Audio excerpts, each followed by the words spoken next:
Hi, my name is Helen Todd, and I'm excited to discuss my proposal for South by Southwest 2027 titled The Imagination Age: Cultivating Belonging Over Extraction.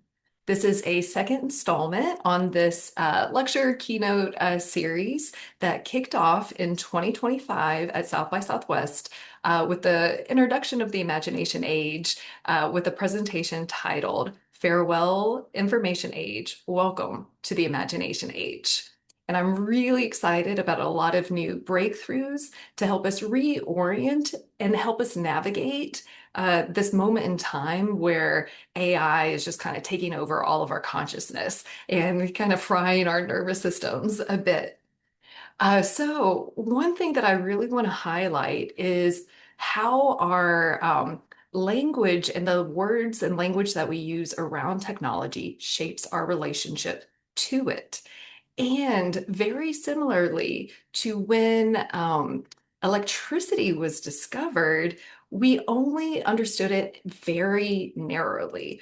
Um, it was a general purpose technology, but we didn't fully understand that. So when electricity was first marketed to the public, it was actually marketed as a lighting technology because at the time, the only thing electricity was used for was to illuminate the light bulb. Had we stopped at electricity with just being a lighting technology, we wouldn't have AC, modern electronics, or any of the other things. Our first introduction to generative artificial intelligence and conversational AI was with ChatGPT and these LLMs. And I will say, ChatGPT was a happy accident. It was not launched with like this big product promotion or anything else. It was kind of this side project for researchers to engage with OpenAI, but it took the world by fire and introduced us to conversational AI and whatnot. And right now, we are narrowly looking at all of the benefits of speed, efficiency, and scale, which are extremely important. And we're applying them to everything, every workflow and AI buzzword related thing out there. However, very similarly to when electricity was introduced and we were narrowly looking at all of its applications, we're doing the same thing with artificial intelligence. And I'm going to start calling it machine intelligence because I think artificial intelligence is a misnomer. So while AI is fantastic at speed, efficiency, and scale, there's so many more benefits to it as well.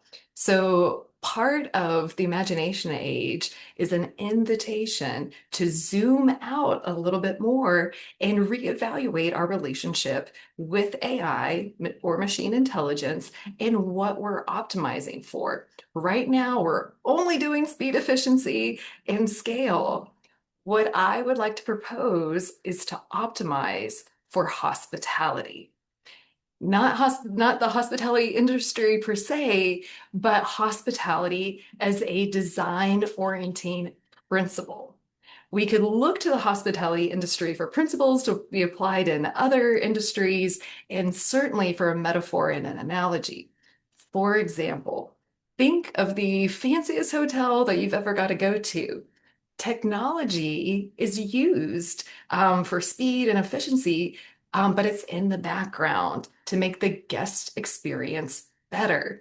It's for those cashless, keyless checkouts. So as you're going to the airport, whether you're moseying out the door or running to catch the taxi, you don't have to deal with your credit card or checking out. Technology is there to make your guest experience better and to be more present and have a better time at the resort or hotel or wherever you're at.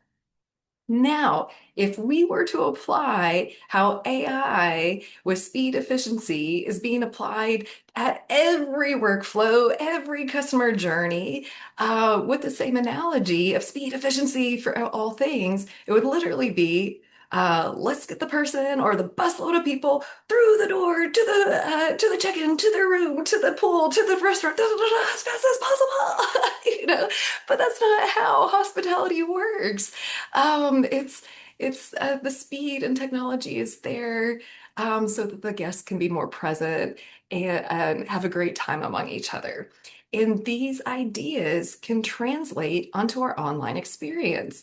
For example, hospitality is welcoming and belonging language, whereas the information age, especially the worst of this extractive monopoly capitalistic game that we're all in, is very extractive. One example, if you've ever seen, goodness, a website with 20 bazillion ads, it feels like you're in a coming out of an airport with taxi, taxi, taxi, taxi. You sign up, sign up, sign up, sign up, versus that white glove, nice hospitality experience. And you can apply this to design principles too. For example, one of those pop-up boxes that's like sign up for our newsletter or I don't want to sign up, but I'm going to guilt and shame you because you don't want to have savings to learn about That's extractive, guilt-shamed language versus hospitality, welcoming language. So I want to start as one of the main principles is to introduce hospitality, machine intelligence as part of an imagination age design principle that people can put to work right away. But that's one aspect of the presentation. We'll go more into the differences between the proposed, like Sam Altman's intelligence age and how that really leaves me wondering, where is human agency in the future? In the same way that the original Afrofuturist thinkers looked at traditional classic novels and wondered, where are Black people and people of color in the future? So we're going to cover a lot of really different topics. And really, I think the thing that I get the most excited about with the imagination age is it offers a narrative for us to look forward to. Like all of the dominant narratives now about the dystopian and this and that, like job loss, like no one wants to look forward to this future, but a future with hospitality that centers humans. It is something that I see people get light up about when I talk to them. So I'm excited to have the opportunity, hopefully, to get to light up more people at South by Southwest talking about the imagination age. So I hope you vote for me, and I hope to see you down in Austin, where we can really co-create and imagine and reimagine a different future. Because one thing that I think is so beautiful that the information age gave us is that we have the infrastructure of a connected world. It is unprecedented that so many people in human history are connected online the way that they are. However, because we're at this bad version of this Monopoly game, despite having the infrastructure for connection, we have a loneliness epidemic because these platforms profit off of our loneliness. Because when we are lonely, we spend more time on these screens, and that's what they're optimizing for. More engagement, more screen time. And Netflix, at one point, one of their CEOs literally said, our competition is sleep. That is information age extractive thinking that goes against human well-being.